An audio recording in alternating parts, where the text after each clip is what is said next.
got a bullshit job, like the rest of them mob. Feeling a little dizzy, but I'm just trying to look busy. Got a bullshit job, I feel I'm at soft. Feeling a little tizzy, but I won't throw no hissy.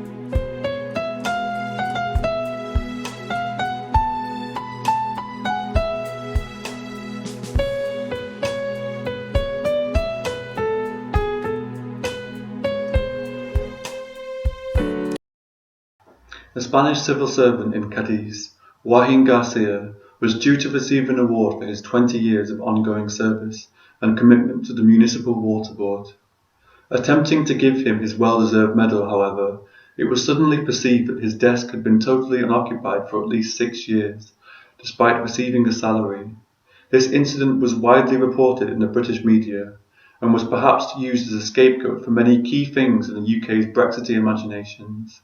It was also circulated in the market-dominated English-speaking media, where it became a quaint story about something dark and sinister, that it is only in the ideal and hyper-bureaucratic European Union, maybe, where this type of skiving tomfoolery will be tolerated and unrecognised for so long, that the civil service in many European countries is deeply inefficient, and this would never be tolerated in a utopian free market economy, where lots of different types of water are sold to us by private contractors. He is a pantomime villain on a much more sinister website called HR Morning, where all the genuinely villainous HR professionals gather, like Macbeth's witches, in which his work-shy attitude is scorned by these eldritch monsters from the deep. For context, another article on the website is 5 times it's okay to fire an employee on FMLA leave. He was, check this out, slated to receive an award for 2 decades of loyal service, the writer alleges.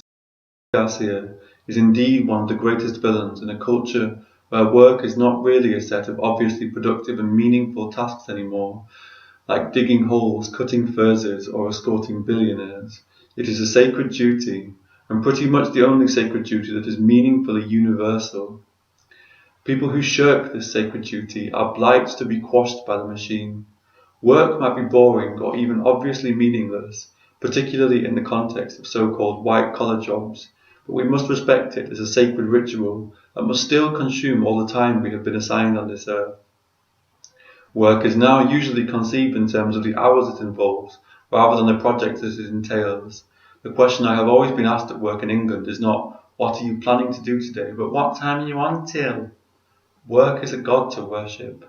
When so many are looking for a cushy job, or have to claim unemployment benefits in which they are forced by the DWP to maintain an aggressive timetable of looking for work, a man like Joaquin, who apparently abuses the privilege he has been given and scorns his probably comfortable duties in the civil service, is unthinkable.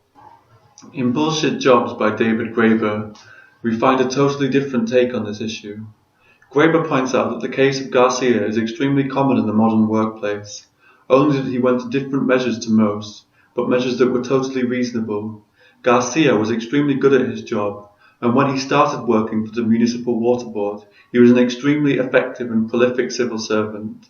However, the people who supervised him were suspicious of his far-left politics, which, of course, had no bearing whatsoever on his work at the Municipal Water Board.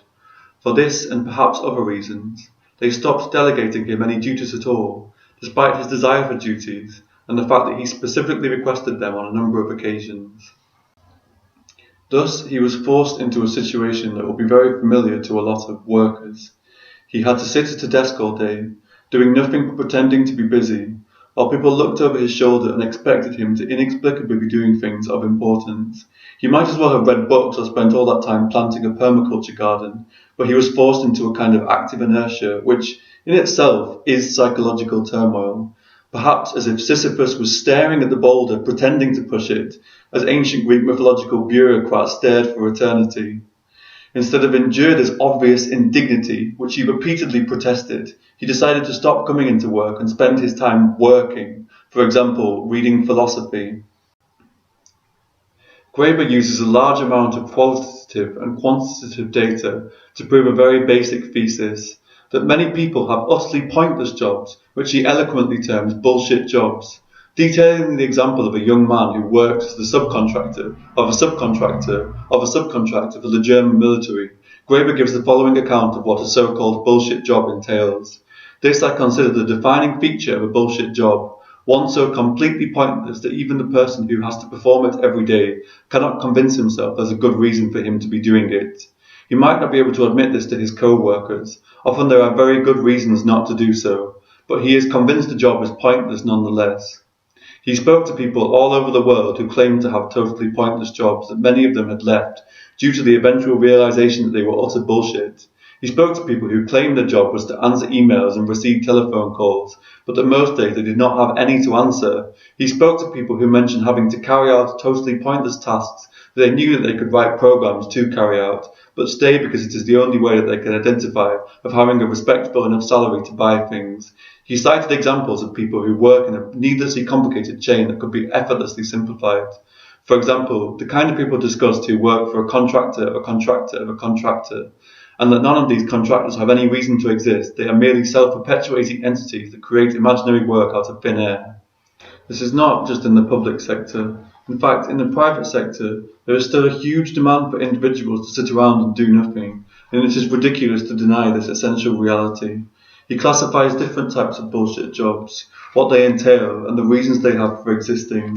Flunkies, for example, make their paymasters look more powerful. They occupy desks to make an organisation look more threatening or serious by the amount of desks it has occupied.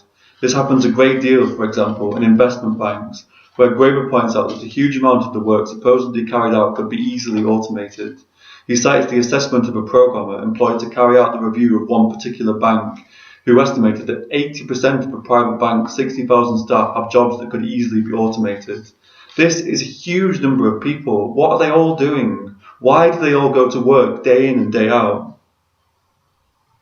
Before you suggest that they must all do something that is of direct benefit to society, bear in mind that there have been times when people have stopped banking en masse and things have been largely fine. As early as 1970, bankers in Ireland went on a 6-month strike and there was very little overall effect on the Irish economy. To put this into context, Graeber's book includes an analysis of the net worth of certain professions as carried out by a 2017 study by several US economists. It was somehow discerned that for every precise $1 that bankers are given, they are decreasing $1.50 worth from the overall welfare of society. Do they all realise they have completely pointless jobs? Keynes predicted mass technological unemployment in the 1930s as economies moved to the point of being able to automate tasks at an unprecedented rate, and he predicted it soon. Technological unemployment, of course, is when all productive processes become so mechanized that the workforce decreases dramatically. As Graeber notes, we have been experiencing a kind of mass unemployment for nearly a century. We hear constant predictions about how robots will nab 47% of jobs by 2050 and what have you, and yet Graeber argues that we have reached the pinnacle of automation already. Automation did, in fact, lead to mass unemployment. We have simply stopped the gap by adding dummy jobs that are effectively made up. It is the professional and managerial sector, rather than any other sector like retail and manufacturing, that has seen such an explosion of jobs in the Western world, and in which jobs have proliferated. It is unfair to say that many managers and finance workers don't work, yet it is sure that many spend only half an hour or an hour a day on their actual duties. Graeber points out that we could very easily institute a 3-day working week with absolutely zero effect on our dear and worshipful economy. Yet something has made the idea of work last well past its sell-by date, and it is not our lust for respectable salaries. Graeber discusses how work emerged in a quasi-religious idea in Western Europe. Work, and specifically paid labour under the eye of a master, had traditionally been the means by which such adolescents learned how to be proper, disciplined, self-contained adults. In other words, the need for a work ethic and a related working week was an ingenious way in which everyone, including the middle class, were kept out of trouble. The aristocracy, of course, were free to hunt, write sonnets, and engage in indulgent, demented sexual fantasies before their inevitable religious conversions. This is especially the case in the UK, where, particularly in the 19th century, the working week became more brutal and religion began to decline. Work became the only way in which people reliably interacted with each other after compulsory church attendance declined. Remember that the church's function was not just the consumption of the body of the Anointed One, but it was also the way in which people met each other, checked up on each other, and gossiped about each other. Before the 19th century, people largely did not go to workplaces. They worked from home as farmers or slaved over their particular craft. A huge majority of the population worked in agriculture, which does not involve the ritual of a phonetic commute in the tube with a gingerbread latte.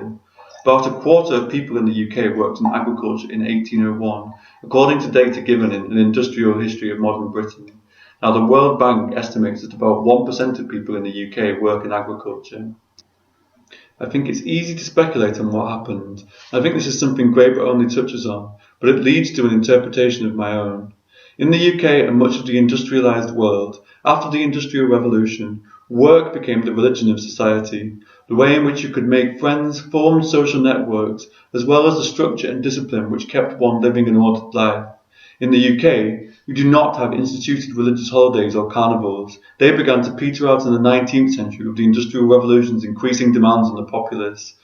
Rather than religious affiliation, there were Catholic villages and Quaker villages. A particular textile mill or factory became the religious glue, religio, I bind, in Latin, which held the town together and gave it the permanence and ritual spaces to encourage people to actually talk to each other. It is a well-known fact that people will seldom talk to each other in a consistent way unless they are coerced into it. After rapid industrialization and automation, there became less and less for anybody to do but still predominantly industrial institutions. Work was such a religious and sacred duty, the creation of jobs became akin to the saving of souls, and the Conservative Party or Labour Party of whatever country you live in now toot how they will create jobs as their sacred mantra. Despite the fact that there is not enough to do anymore, work is our religion, and perhaps a more difficult vision to wean ourselves off than Graeber realises. Without work, we have no reason for communion, no identity, no structure or discipline to our days, despite the fact that we don't necessarily do anything there. I remember talking to a friend, a veritable anarchist, somebody who enjoys tinkering around with electronics and has a healthy disbelief in the credibility of the institutions of society. He said he was looking forward to work because he was incapable of managing his own time, and he wanted somebody else to dictate that he had to be somewhere and do something. Thus, despite widespread feelings of boredom, lassitude, and alienation, we still feel some psychological need for work as an ordering principle for our lives, separated of course from the more old-fashioned notion of doing useful things with our time. This is perhaps the chief limitation of Graeber's analysis. It is going to be a big existential struggle to convince humanity of the folly of work. The policy that Graeber most suggests is a universal basic income, in which everyone is paid a basic amount of money without any obligation to find one of the entirely informal bullshit jobs that are lamented by Graeber. This policy would rectify a situation in which one of the most meaningful things you can do is stay at home. Yet first we need to rediscover ways to hold society together that aren't going to work every day. There could also be systematic support for those who choose to research, conduct artistic projects, or study obstetric gynecology from home, in a future economy in which work is at least no longer a permanent imperative. Got a bullshit job. Oh man, ain't that drab. But my car got a new chassis. Lucky if I ain't getting prissy. Got a bullshit job. Corn on the cob. Oh baby, I got me a bullshit job.